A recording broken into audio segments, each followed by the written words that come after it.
What's up, everyone? Welcome back. Jared's Books. I'm Jared, and it has been quite a while since the last book review, and it's for a number of reasons. Not really work. I guess it would be procrastination.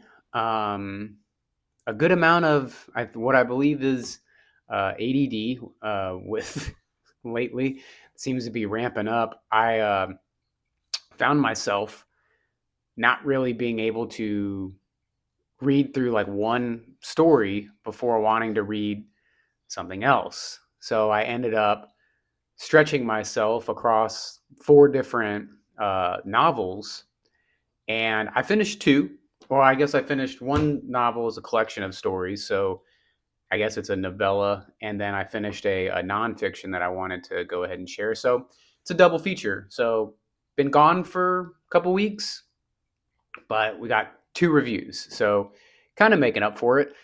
Another thing that's leading to the delay is it's like my eyesight is getting like worse. I wear contacts. Without my contacts, I can't see anything. I've got like a +6 prescription, so my glasses kind of look like this, which I think is funny. I use as a reference, like some De Niro glasses from Casino and stuff and Goodfellas. So but I've noticed it's getting increasingly harder to read in the evening after I've done work all day on the computer. I've thought about blue light glasses or red light glasses. Let me know if any of you guys use those kind of things or what's been beneficial. But recently, I've been able to read quite a bit, and that's when I started knocking this stuff out. But that's enough about me. Let's jump on into it. So many of you probably know that I was reading the story of collections, uh, the novellas in Stephen King's Four Past Midnight, and I read Secret Window, Secret Garden, which has a really good movie adaptation with Johnny Depp and John Turturro. And back when I was a young teenager, that was kind of one of the movies that was a like background noise every now and then. I'd have it on. I really liked it. The movie did a really good job following the book almost verbatim until the very end. The very end of the novella, Secret Window, Secret Garden by Stephen King, is completely different than the movie adaptation, Secret Window, with Johnny Depp. The endings are not even close. I'm not talking there's like a what could be a literary discrepancy or interpretation of the ending. It is two completely different endings. I really like the books version a lot better now, and I always liked the movie. I love the movie; it's one of my favorite movies. But now that I look at the movie, it's like cheeseball ending. They cheesed it up. Why do people cheese up Stephen King books into movies? Like, I thought that was going to be the outlier of books that were not cheesed up because it was done so well. And then I read the real ending, and yeah, the movie's a bunch of cheese at the end. So the book ending of Secret Window, which the original story is Secret Window, Secret Garden, completely different than the movie. It was great. It was really cool. Goosebump giving great. I really enjoyed it. It wasn't too long either. I think it was the longest story in this collection in this Four Past Midnight. It was probably like a little over 300 pages, classified as a novella, but really probably like a short novel. I think it could have been a standalone novel. Stephen King doesn't go on too many tangents in this one like he does, or side stories. It sticks straight to the point. The story moves right along. It's really good. If you really like the movie, read the story. You're going to be blown away because I was. If I had to rate it, on a scale of like 1 to 5 stars, I'd give it a solid 4. It was great. It was a good one. So highly recommend picking that one up. I thought about doing this. I don't know how to do this double review, and I don't ever plan any of this stuff. I just came from like making like pizza dough. Like I still got pizza dough stuff on me. We're making it for a neighbor that got hurt or whatever, so I'm making some pizzas. And so I don't ever plan any of this stuff out. I just impulsively came up here and pressed play. So I was going to do 2 different videos, but screw it. I haven't been making anything for weeks, so we'll put them together. I finished The Man Who Killed Kennedy, The Case Against LBJ by Roger Stone with Mike Coliapietro. I'm probably mispronouncing that, but I'm not Italian. Shocking. This book was shocking. As is the case with a lot of like government conspiracy books in general, but this one is up there. This one really puts it in your face. The overwhelming amount of evidence suggesting that LBJ was definitely involved with the assassination of President Kennedy. And it's just, there's a ton of work cited in here. The book is not nearly as long as it looks because I would say 25% of the book is work cited and appendixes and things like that from where Roger Stone pulled a lot of his information from. But if all of that information that he pulled and included in this book is true, man, we sweep a lot of stuff under the rug here in the U.S. Because this definitely, as the title suggests, the case against LBJ, because it definitely builds a very strong case. I like good nonfictions that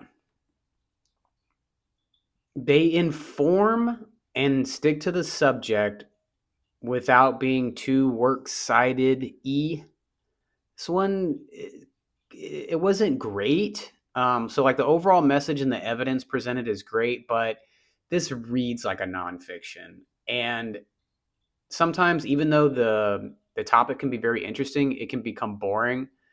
Because I really like the JFK stuff. 11/22/63 by Stephen King's like, I think, my 1 or 2 favorite novel by Stephen King. But I like all the Kennedy stuff, the conspiracy, always have, the Camelot, the Kennedy's involvement with mafia and things like that. I find it very interesting for some reason, just always have. But this wasn't the best nonfiction. I think my favorite was the Chaos by Tom O'Neill. Takes the cake for nonfictions. That book presented 20 years of material without ever really feeling like I was reading a nonfiction, or like the nonfiction was reading to me. Is I guess a good way I could put it. And this kind of comes off like that.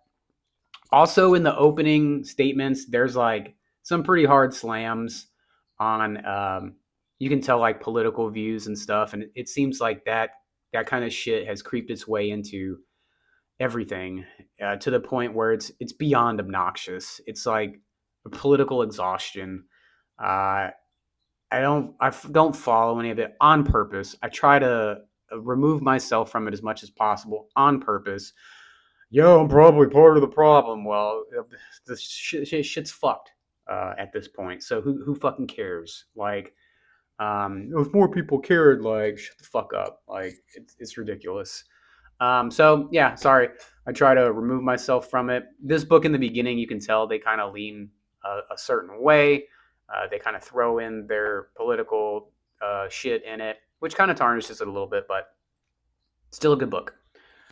1 out of 5 stars. I would give it a 3. So middle of the road, middle of the pack. It's an okay nonfiction. But I said, like, the material in here, the cases, the scenarios, and the theories are shocking and very interesting. The book just doesn't read that great. It's a lot of info after info after info. And I think that's the art of a good nonfiction, is it not feeling like you're reading a nonfiction. So definitely check it out. 3 out of 5 stars. Stephen King's Secret Window, Secret Garden, probably a 4, probably 4.3, creeping up there. It's pretty good. So, other than that, just been trying to work on my novel, which I would say is now. I did have like a little bit of a breakthrough. I was in a really big rut. Um, I find myself procrastinating quite a bit with the novel, even though I want to be done with it so much. Like right now, I told myself that I was going to work on it this afternoon, and I went and made a bunch of pizza dough for neighbors. And then I said I was going to do it after the pizza dough, and now I'm up here making a YouTube video. So I don't know if anybody else writes. Let me know what that's all about. Uh, Pretty hardcore procrastination, but check out the books, okay? And let me know about any like maybe blue light glasses or anything like that that could help keep reading, because uh, my mom has always brought up that she reads a good amount and she uses a Kindle, but I don't like the technology aspect of it. It's like I would then go from looking at one screen all day to looking at another. I like the tangible quality of a book, of paper, of weight in my hand. I think the way a book feels in your hand gives something and adds to the overall enjoyment of the story.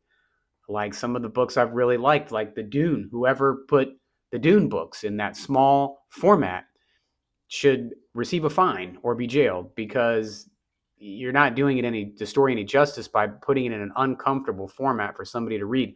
Stoner by John Williams is a travesty. Whoever put that book together in paperback, that book is exceptionally good, and that paperback format is complete trash. So a little bit of a tangent there, and I'll try to wrap this one up. But hope to hear from all of you. I'm now done with those two books, and I'm looking for suggestions on a next one. No more nonfiction. Um, except I did think about reading The Wager. I've heard a lot of really good things about The Wager. I would like something good. Maybe not something fantasy. No more horror. No more fantasy. No more cosmic horror, whatever you want to call it. Maybe a good traditional story. I've been thinking about some. I think it's Pat O'Connor. I hope that's right. I'll put it right here. Let me know what you think, guys. Um, Hope to hear from you. I love getting the feedback every now and then. I usually check my page stuff every couple of days, like maybe when I'm dropping my daughter off at school, and when I get the comments from y'all, it's fun. It's enjoyable. I like it a lot. So let me know what you're reading. Let me know. Give me some suggestions on what I should be reading. Let me know if you like the movie Secret Window. If you like the story Secret Window, Secret Garden. Let me know what you think about the Kennedy assassination, and that LBJ was definitely probably involved in it. Let me know what you think about that. As always, keep reading, or try to, unless you have bad eyesight like I do. Talk soon.